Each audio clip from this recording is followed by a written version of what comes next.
Hello guys, in this tutorial you will learn how you can show or hide internal backlinks inside your nodes on Obsidian nodes. So let us guide you through this. So guys, head over to the Obsidian Nodes app, select a given node or canvas here on the left hand side. Let me go one with at least one internal backlink, like this one here. You will see in the number or amount of internal backlinks in the bottom right. Click into it and you will see the list of internal backlinks here.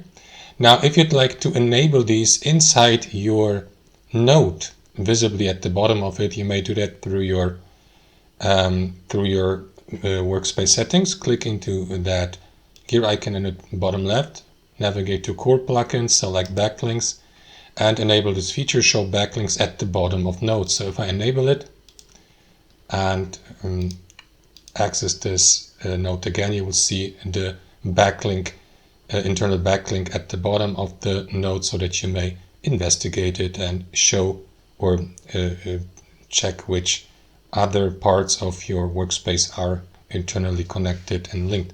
That's how it works, guys. Thanks for watching, and I'll see you next time.